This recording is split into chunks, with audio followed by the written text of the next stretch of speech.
Jeff, what's up, man? How you doing today? Good, how you doing, my man? Good, yeah. Thanks for being here, brother. Thank you for having me. Yeah, appreciate it. So I just want to just hop straight into it. Jeff, will you tell me about a time where you've struggled in silence? Yeah, I would say, honestly, the last couple of months I've been struggling in silence. I would say the last 2 or 3 months I've kind of really been struggling in silence, to be honest. Yeah, just kind of has caught me by surprise, to be honest. I think it's just a combination of a whole bunch of stuff. I think I'm in a very pivot point in my life of I'm trying to figure out what direction I'm trying to go in, what I want, what I need, who I want, who I need, and kind of where I fit in all together. I got you. So is it common for you to deal with things in silence or on your own? Yeah, all my life, ever since I was a kid, I think I've always kind of struggled a lot in silence and kind of deal with things alone. It just all comes from how I grew up and where I'm from and the household that I lived in. I got you. So do you at times feel like you're alone, like there's nobody there for you? Yeah, I think it's something, and a lot of what my friends can attest to is that I naturally just kind of feel alone. And again, it stems back to how I grew up from when I was a kid, to where I've always kind of had to deal with stuff alone and keep things to myself, because in the household that I lived in, weakness was preyed upon, not to sound too, brutal with it, but that's how it was. If you showed any signs of weakness, it was gonna get, you're gonna get taken advantage of, essentially. Yeah, I got you. So in what moments do you feel less alone? What does that look like for you? For me, I think, just reflecting back, I think just being around my friends. My friends are my family. But my family out here as well. When I'm around them, when I do get a chance, it's not very often. To be around my aunt, to be around my cousins, to be around my little sisters, is when I, feel, whole and not alone anymore. I got you.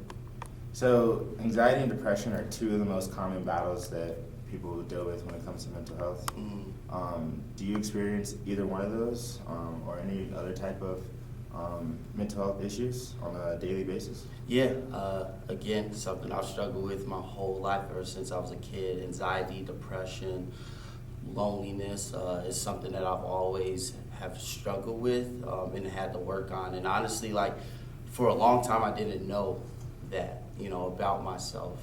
I kind of just have always just lived life. I was raised by my grandmother, so she didn't believe in, going to a doctor or a therapist and having them diagnose you and want to put you on medicine and stuff.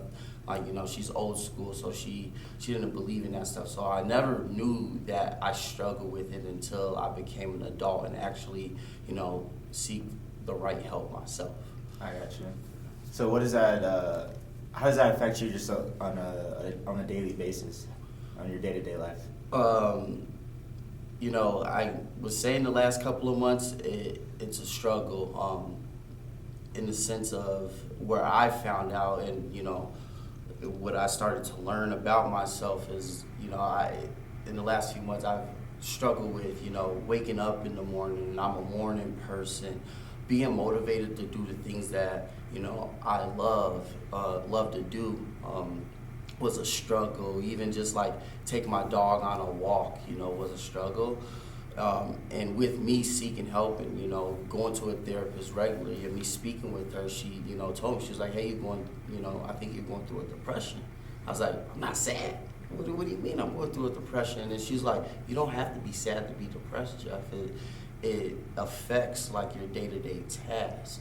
Everything that you're saying is, attributes to a depression. So, it made me realize, okay, that is that, and then it made me just more aware and able to target how to help, get through it, essentially, put together a plan. Yeah, I got you. So, would you say, is it hard for you to reach out to others when you're not feeling your best self?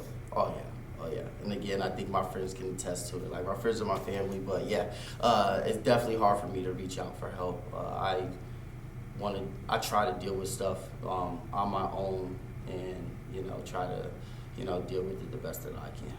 Yeah, I got you. So, what makes it so hard for you to reach out to people? I think just me being a super independent and prideful person naturally, and I just don't want to be seen as weak, and I think that's what keeps me from reaching out to my friends. I got you. Yeah. So, what kind of effect do you think reaching out to like their friends, family, and loved ones has on one another?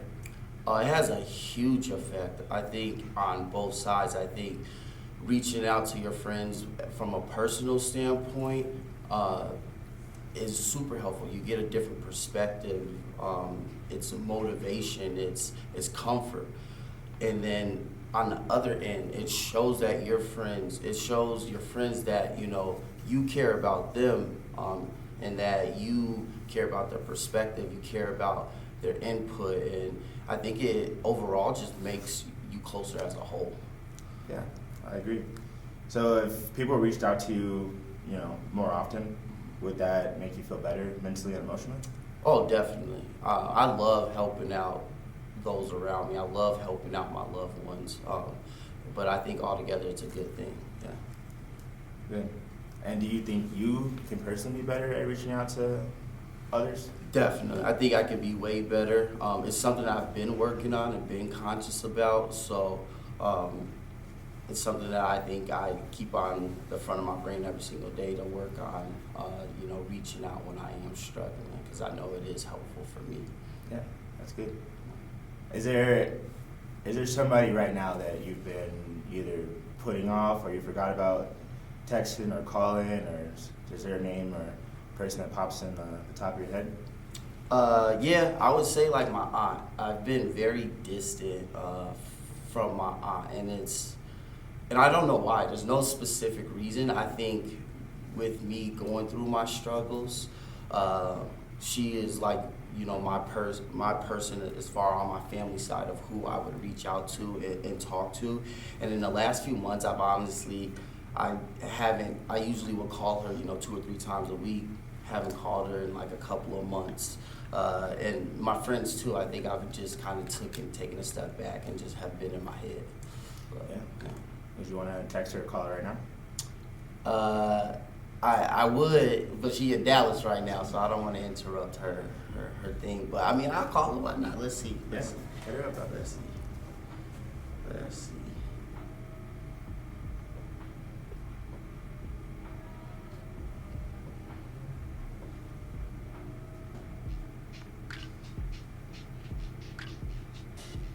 Hey, how you doing? I'm good. How's Dallas treating you? How's Dallas treating you?